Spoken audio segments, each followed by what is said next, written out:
Right, hello everyone, and thank you for the introduction. My name is Vân, and I'm really happy to be here with you guys today. Last week when Miss Tuk Anh contacted me and let me know that the topic for today is going to be who am I asked myself the same questions. So who am I is really a very interesting but very difficult question to answer, and I don't even have the answer, just like Anh Hiếu just now when he was telling you guys. But I rather answer that question, who am I, not by a single word, but actually by the values that I treasure. So why do you sit in a prison when the door is wide open is a quote taken from one of Rumi's poem. And if you Google Rumi's, he's actually one of the most famous poet, Persian poet in the 13th century. And well, I'm actually not into poetry or something so dreamy, and if you know me in person, I'm even very far from that. But I once stumbled across this quote in a borrowed book from the library, and I think that this quote kind of like awakened something inside me. And today, with my as experience, I hope that you're gonna go back thinking about what I'm going to share with you, and also this quote, and it might fuel something or ignite something inside you as well. Right, so a little bit about the background. Currently I'm managing a company just newly established 2 years ago. We started with a team of 5 people, and now we have above around 80 people working with us part-time and full-time. And besides that, I'm also the chapter director of Lean In Vietnam. So Lean In is an NGO founded by Sheryl Sandberg, who is CEO of Facebook. And she founded this organization with a mission to empower women to achieve their ambitions. Before that, I was a management consultant in Deloitte, London. I also did my undergraduate in the LSE. I did my high school in Singapore, and in 2015, I decided to go back to Vietnam for good, and the reason why I'm going to tell you later on. Right, so the first part of this talk, I'd like to title it Comparison. So it's a real coincidence when just now Anh Hiếu was talking about comparison as well, and I might, I can't agree more with him, but I might offer you a different point of view. So growing up, I always compare myself with others. When I was young, I was asking myself, like, why does she have more, like, a bigger toy than I do, or why does she have more pocket money, or why his grade is better than mine? And then the older I get, the more question whys I ask myself, and I was suffering. All those why questions make me feel so miserable, because I just feel like I'm a loser because everyone is doing better than me. And then I find peace in reading books. I read a lot. And in the book, they always say that, you know, you have your own life, so mind your own business. If you want to have a happy life, don't let what others are doing affect whatever you're doing. And I was thinking if that, like, all the things that in the book said, is that true, or is just halfly true? And in my opinion, is comparison the death of joy? And my answer is comparison with jealousy is a death of joy. So sometimes you have to ask yourself question, right? In my opinion, if a totals doesn't start a race with a rabbit, it will never know that it's among the slowest. So next time when I think you guys are in grade 11 and you're gonna go apply for university soon, right? And you might ask yourself questions like, why does that guy, he come from the same background, we study in the same school, everything the same, why he's going to Harvard and I'm still in Vietnam? So if you asking yourself that question, then that's comparison. And in the research I read, so comparison is actually like human innate tendencies. Even monkeys judge what the other monkey is getting by taking a pic. So you can't avoid comparisons, but you better work with it and you better transform all the negative energy into motivations. And what I did was, instead of just asking like, why are they doing better than me? I'm asking like, do, why can't I achieve the same things? And I didn't just sit there and ask questions, but I was trying to be humble. I start with people within my circle. I look at people around me, people older than me, younger than me, people who achieve certain things, and I try to approach them. I set up coffee chats. I try to ask them questions, like really meaningful questions, and I ask for their advice. I was being really humble, and that's how I got all the really meaningful advice I got. So back to when I was in London, I would tell people that I got into Deloitte because of luck. Most of the time, the people, the student back in LSE, they wanted to be investment bankers or consultant. And majority of them, they went to career fair. And only a small portion of them actually get the job in top 5 or top 10 companies, and most of the time those are the people who was being really humble.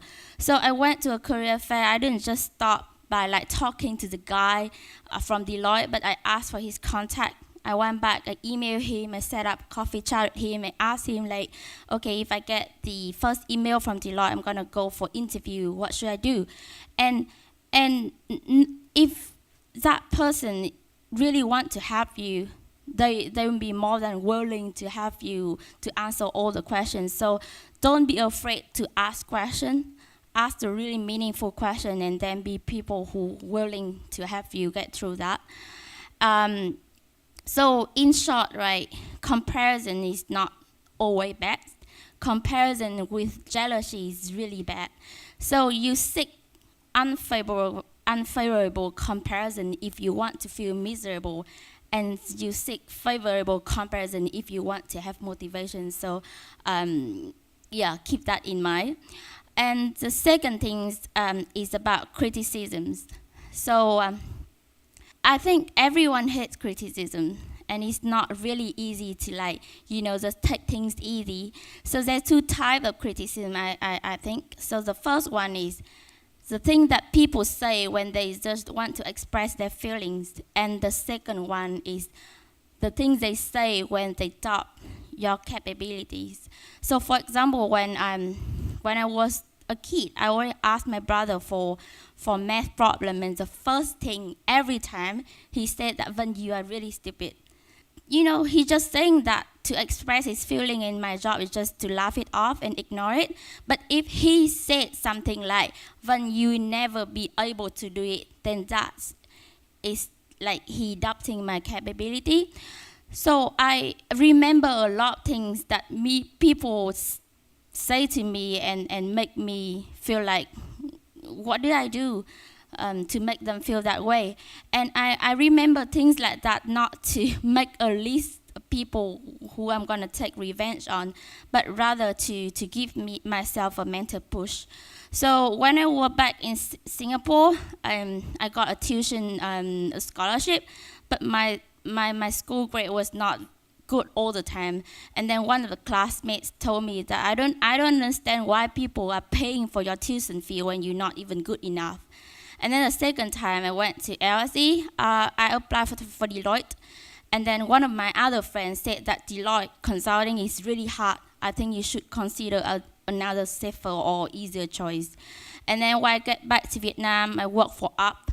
There was a time when I was in a meeting room with another 11 men, and we were discussing about all those construction, because we have to build our co-working space. And they were talking to each other, and I was asking like, okay, so what you guys gonna do, and things like that. And one of them said that you are a woman, you're not gonna understand this, so don't bother asking. So all those things, it really hurts me, and there was a lot of time that it broke me down before I was able to keep myself together. And I realized that if you take criticism personally, you're gonna build yourself in a prison of hatred, of stress, of discouragement. So rather than that, right, whenever you receive criticism from someone, if that thing is just like people say to express their feeling, then laugh it off. Don't take it personally. If the other way, right, when people say it because they actually not believe in whatever you can do, take it as a motivation. Remember it, and do a lot of things to prove, not to prove them wrong, but to prove that you can do it. So back in Singapore, after I heard that, I remember I studied for like, I don't know, months to prove that actually I was just lazy, not because I was, stupid, so my grade wasn't good. And then back in the UK, when my friend said that I can't get into Deloitte, that what he said follow me nights in libraries. So I practiced verbal tests, I practiced interviewing in front of the mirror so many times. And then I even set up fake accounts to do a lot of tests, so that every time I see a test, I know exactly the answers. And that was hard work. And even when it was with up, after the guy told me that you are a woman, you're not gonna understand this, I went back, I asked my friend who was in the construction industry as well. I asked a lot of questions. And now if I'm not being overconfident, I even can set up the internet system for the new co-working space that we're gonna build. So nothing you can't do. So don't let criticism take you down. Take it as your motivation so that you can achieve great things. And the last one is about choosing the theme for your life. So you are defined not only by the value you treasure, but also by the things that you believe in. So a lot of people, they do things for money, for recognitions, yes, for happiness, or I don't know, for a lot of things, and you have to decide that for yourself, because that's gonna help you as a foundation, so that you can base all your life decision on that. My experience was 3 years ago, right? I was still in the UK, and fate brought the man I love the most away. And I was still in the UK. I took the earliest flight that day, but I was still late. And then when I got back, I was sitting, it was about 2 weeks before TED holiday. And I was sitting, I still remember when I was sitting in the living room, I saw all the neighbors around me, they preparing for the family reunion dinner. They have all the parents and all the family members around, and I couldn't remember when was the last time that I have a meal with my dad, and when was the last time that I hold him tight and I said, I love you, or something like that. And life gave me a lot of chance to go home when I was in the UK, but I didn't take it. And then I realized that I don't know what I'm doing all this for. Why am I still in the UK? Why am I getting all these job done and scholarship and all things like that? What am I doing this for? Is it for the money or for the recognitions, or what is this? And I realized that at the end of the day, I do a lot of things to make my parents proud. And I felt that because I forgot what I was doing all these things for. So after that, I kind of set my mind on the theme of my life is to make my parents or my family proud of me. So I went back to the UK, I quit my job, and I returned to Vietnam the same year, about 6 months after that. And when a lot of friends told me that, don't leave the UK at this moment because you're gonna get a passport, and there's like a whole lot of new futures, and things is better here in Vietnam. And I told them that no, I'm gonna go back because I know what I'm going back for, and because I know that the theme of my life is about my family. All difficult decisions I made is all based on that, and I didn't have to regret because I know exactly what I was doing this for.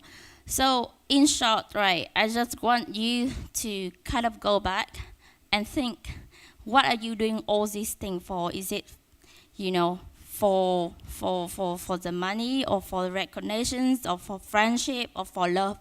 Anything. But how you have to choose one. And during all the difficult time in your life, you're gonna reflect back on that, and you're gonna make the decisions so much easier than if you don't know what you're doing all the thing in your life for. So just to conclude, going back to this sentence, right? Why do you sit in a prison when the door is wide open?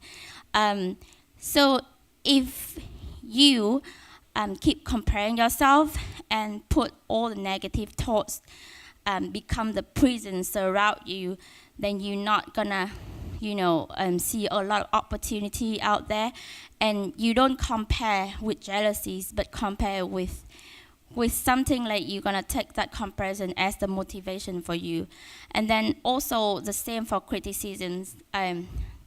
If you take it personally, you're gonna build yourself a house of hatred, of stress, of discouragement, and then it's gonna cloud you away from a lot of things that you actually can achieve.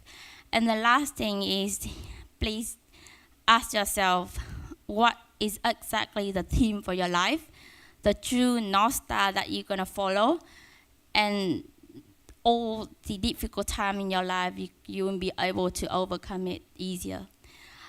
So that pretty much for me, and I hope that is not that confusing for you guys, because last night when I was saying that in front of my husband, he was like, I don't really follow it, but yeah, it's really from the bottom of my heart, and I hope that is gonna bring you some new idea today. Thank you.